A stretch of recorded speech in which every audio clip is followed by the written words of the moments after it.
Good morning, everybody. Well, it looks like it's going to be another hot one today, in the 90s again.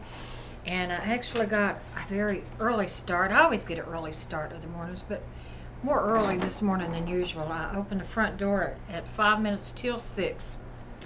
5:55 a.m. I was going out the door to do my grocery shopping and get everything done, and it felt like you just walked into a wall of water. The humidity was just so hot. Just by the time I got to the Jeep, the palms of my hands were sweating.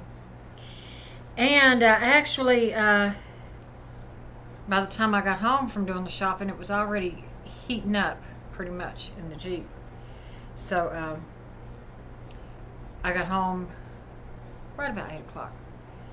And so I'm so glad that I'm going to be able to stay in for the rest of the day. Going to take advantage of that. And I have some beef tips on the stove. I'm going to make some garlic pasta today. Some people have asked, this one particular person, indeed, I won't mention any names, but this person will ask, how can you eat? How can you cook and eat when it's hot? I said, I'm not eating outside, you know. Temperature in my house stays about the same all year round. Stays comfortable. So, same way I have my mocha lattes every night, even in the summertime, because AC's on, it's cool in my house. Story out of Palmetto, Florida.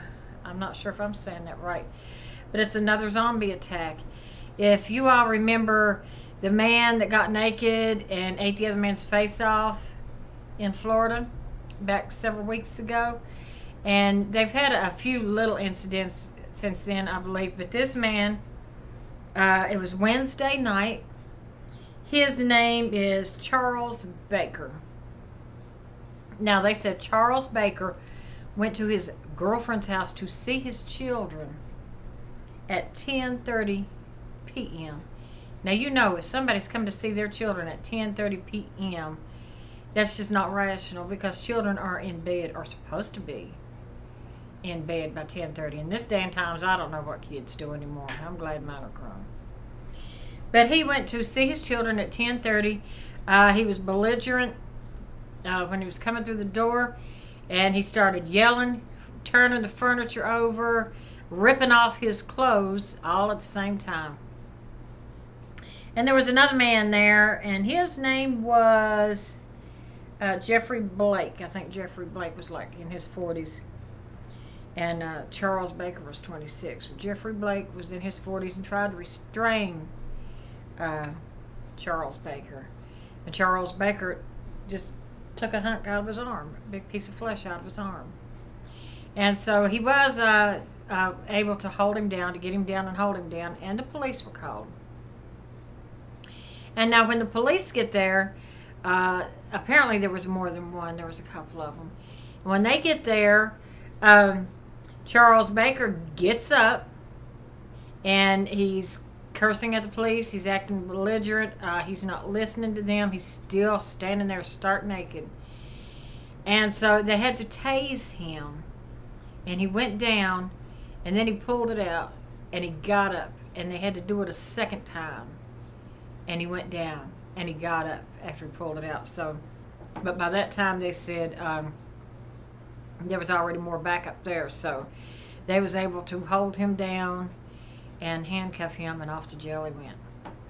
So this has to be related to that bath salts, that new drug that's out there. I don't know if it's new, old, or whatever. It has to have something different in it than anything else. But it causes you to not only attack in such a vicious way, but almost to have superhuman strength. You know, it gives you some kind of strength that it must really pump up your adrenaline somehow. And that's a scary thing in this day and time, because of the way all the robberies and the unemployment, and people are robbing banks and robbing stores and convenience stores and restaurants and everything. What if one of these people was to walk into a restaurant and decide that they're going to rob you, and they're going to eat somebody's face, and they're going to rip off their clothes in front of all these people? You know, that's a scary thing. And people are just not going to be able to stop them. Not if they have that kind of strength. You know, if I was in a restaurant and my kids were there and they were little, and somebody starts eating somebody's face, I can't go help that person because I've got to protect my children. So, it's just, it's about to be a mess. And all this stuff comes up out of Florida. That's not to say all Floridians are like that. It's just that it's more or less in the news of it going on in Florida. So, that's what's going on in Palmetto, Florida. Zombie-like attacks. It's crazy. It's just weird. And then you have this generation of kids coming up trying all these drugs, and they're disrespectful as hell anyway. And add this to it, that's just not going to be pretty. So, but anyway, I just want to share that with you. And until next time, bye-bye.